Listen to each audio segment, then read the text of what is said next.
We have all theorized who Luffy's mother is, but Oda low-key confirmed that Nico Olvia is Luffy's mom, and I can prove it. So get a snack and sit down, because this theory just blew my mind. With some new flashback reveals from Kuma's backstory, the One Piece community is again in a tizzy about who could be Luffy's mom. Before I jump into why Nico Olvia is, I want to debunk one of the main theories I've seen.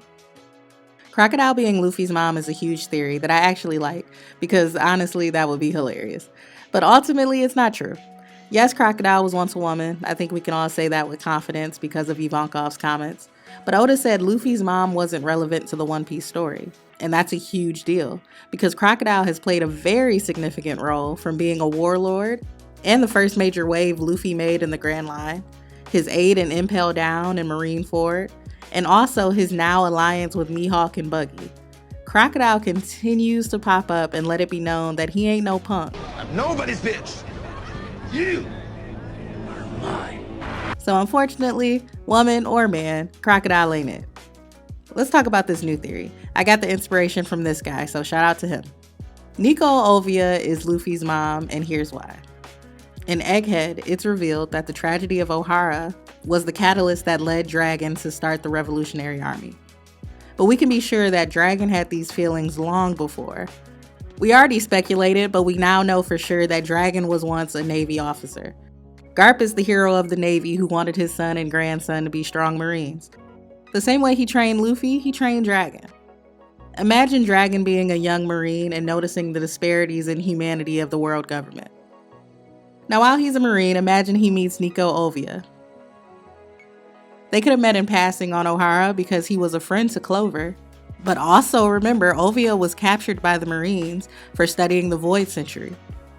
That's where Jaguar D saw himself interrogated and set her free because he was disgusted by the world government himself. What if Dragon was serving on that ship too? Before she's released, they grow close, and she tells Dragon about the daughter she has and how the poneglyphs will prove how the world government is not who they appear to be. Dragon leaves the Marines and starts the Freedom Fighters, the group he was in during the Vegapunk flashback. And then the Ohara incident happens. Now we all know that it's known that everyone except Nico Robin died that day. But what if they didn't? It's not uncommon in One Piece that dead people are actually not dead. The same way the books of Ohara were saved because the scholars threw them in the water and they're now in Elbaf, some of the same scholars could have survived.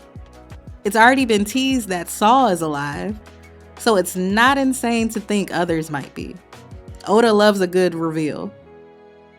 And what if, when Dragon went to Ohara that day, he met not just Vegapunk, but his old friend Olvia? And to help the woman he admired, and to feed his quest for world liberation, he rebranded and became the Revolutionary Army. And in the process, just like in the future he would help Robin get back on her feet, he helps Olvia. And not only does he help her get on her feet, she eventually toots that thing up. Say what? It's not uncommon. He might have that revolutionary riz. In the right light, Dragon, he look alright.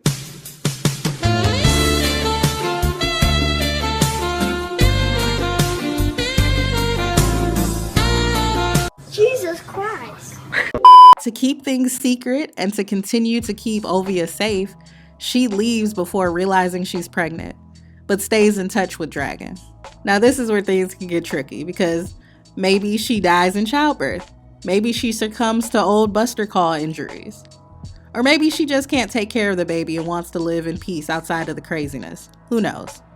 Either way, Dragon gets Luffy, drops that baby off, and then the story as we know it begins. Now this might seem far-fetched, but let's keep in mind, Oda has already said we've seen Luffy's mom. Plus, he said he thinks Luffy's mom is still alive, and if he shows her, she'll be middle-aged and rough-looking. Olvia could have very well sustained bad injuries during the Buster Call, and 19 years later, tired and potentially bitter at the world government, she would be middle-aged and rough-looking in the face. It's not uncommon to see because Oda plays around with women aging badly a lot. Also, in that same interview, he immediately began talking about Robin's family and backstory. Coincidence? I think not! A few fun facts to think about. There's a theory that Dragon could be Robin's dad too. And I ain't saying he is, but I ain't saying he not. Dragon was extremely concerned about Robin. Whether she's actually his daughter or pseudo stepdaughter, he was adamant about finding her because of the O'Hara incident, her connection to the poneglyphs, but maybe there was more to it. Also, he's shown concern for her since she rejoined the Straw Hats after the time skip. It's not uncommon for men who once loved the mother to also show love to the child. Also, it would be fun if she and Luffy were brother and sister, half or not, because when they met, they already had a certain kind of connection. And in Alabasta, they looked out for each other instinctively. So, it would be cool. Oda plays around with fate a lot, so them being fated to meet each other and join up together would be dope. Also, saving Robin during Water 7 is when Luffy officially let it be known that he's against the world government, and the story truly began to shift. Oda is a master storyteller, so it's not crazy that he would be putting things right in our face the whole time. Comment below some of your favorite One Piece theories. I love going down the rabbit hole.